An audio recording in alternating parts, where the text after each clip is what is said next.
রাজধানীর উত্তরা নবাব Habibullah school and কলেজের শিক্ষার্থী রাইসুল রহমান রাতুল ২০২৪ সালের ১৯ জুলাই শুক্রবার জুমার নামাজ শেষে আজমপুর ফুট ওভার ব্রিজের পাশে বৈষম্য বিরোধী ছাত্র আন্দোলনে যোগ দেয় সে। তখন ফ্যাসিবাদের লেলিয়ে দেয়া পুলিশ রাতুলকে ডাক দেয় কথা বলার জন্য। এটা যে আওয়ামী পুলিশের একটা ফাঁদ টকবকে তরুণ রাতুল বুঝতেই পারেনি। সরল মনে পুলিশের কাছে গেলে তাকে খপ করে ধরে ফেলে দুই পুলিশ। চেষ্টা করে প্যান্টের বেল্ট ধরে টেনে হিঁচড়ে নিয়ে যাওয়ার। রাতুল তাদের কুমতলব বুঝতে পেরে না যেতে চাইলে পেটে শটগান ঠেকিয়ে গুলি করে পুলিশ। রাতুল তখন পেটে হাত দিতেই বুঝতে পারে ছিদ্র হয়ে গেছে পেট, বের হয়ে গেছে নাড়ি ভুঁড়ি। ১৯ জুলাই ২০২৪ দিনটি ছিল শুক্রবার। উত্তরা আজমপুরের ঠিক এই জায়গাটিতে রাতুল পুলিশের সাথে কথা বলতে আসে। পুলিশ রাতুলের সাথে সমঝোতার কথা বলতে গিয়ে ঠিক এই জায়গাটিতে রাতুল যখন এগিয়ে আসে তখনই রাতুলের পেটে শটগান ঠেকিয়ে পুলিশ গুলি করে। রাতুলের পেট ঝাঁঝরা হয়ে যায়।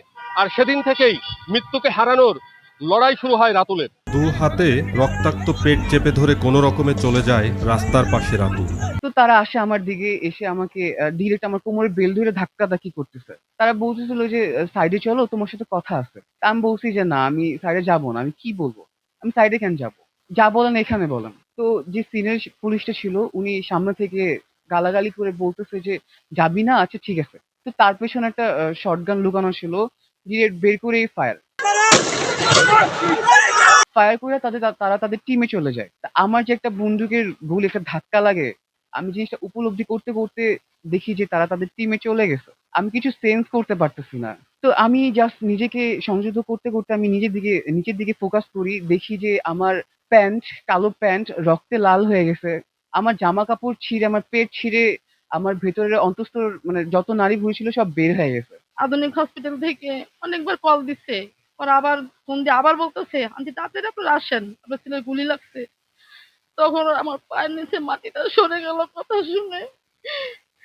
তারপর আমরা দুজনে কি করবো দিশা খুঁজে পাইতেছি না। পরে ঘরে যা টাকা পয়সা যাই ছিল সাথে করে নিয়ে গেলাম।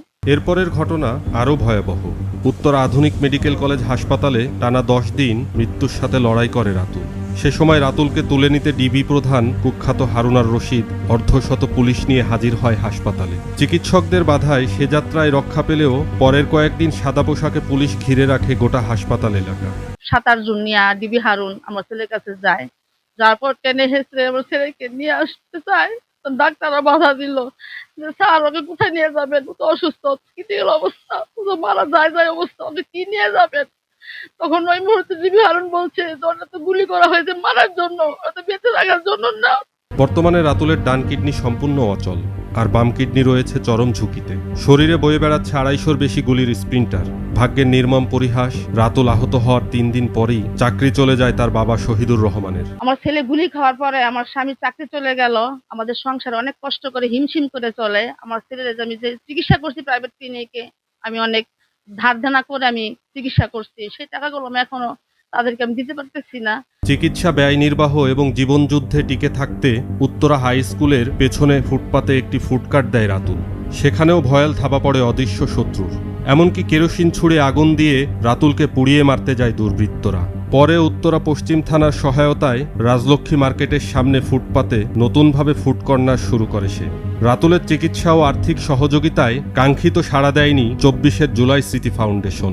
তার চিকিৎসার জন্য লাখ লাখ টাকা আর বাবার চাকরি পুনর্বহালের প্রয়োজন হলেও কিছু টাকা দিয়েই দায় সারে জুলাই স্মৃতি ফাউন্ডেশন। আমার ফ্যামিলির আমার ট্রিটমেন্টের প্রতি অনেক কষ্ট হয়ে গেছে। তো পরবর্তীতে যেখানে আমার বেড রেস্ট থাকার কথা, আমি আমার অপারেশনের প্রায় দেড় দুই মাসের মধ্যেই আমি একটা ফুড কার্টের উদ্যোগটা নেই। কিছুটা বহিরাগত, কিছুদিন পর পর আর কি ইট পাটকেল দিত।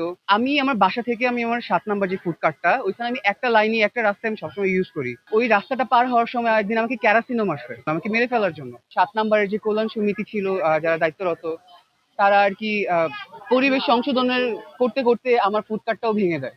আমার শেষ সম্বলটুকু তাদের কাছে ঠাঁই পায় নাই। আমার প্রপার ট্রিটমেন্ট এখনো হয়নি। আমার ফিজিক্যাল কন্ডিশন আরো করুণ হচ্ছে। জুলাই ফাউন্ডেশনের তালিকাবদ্ধ আমি, আমাকে ওইখান থেকে ১ লাখ টাকা চেক দেওয়া হয় আরো গত ৭ মাস আগে। সার্বিক সহযোগিতার জন্য আমাকে সরকার থেকে আরো কিছু টাকা দেওয়ার কথা ছিল।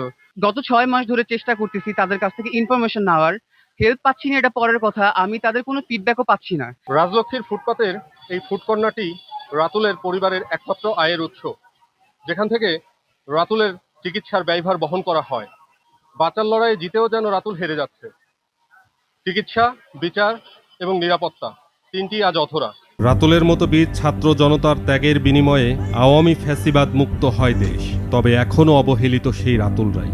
আন্দোলনের 1 বছর পার হলেও রাতুলকে গুলি করা সেই পুলিশ এখনও গ্রেপ্তার হয়নি। আর ধরাছোঁয়ার বাইরে ডিবি হারুন ও তার সাঙ্গপাঙ্গরা। তবে কি এই ত্যাগ স্বীকার বৃথা?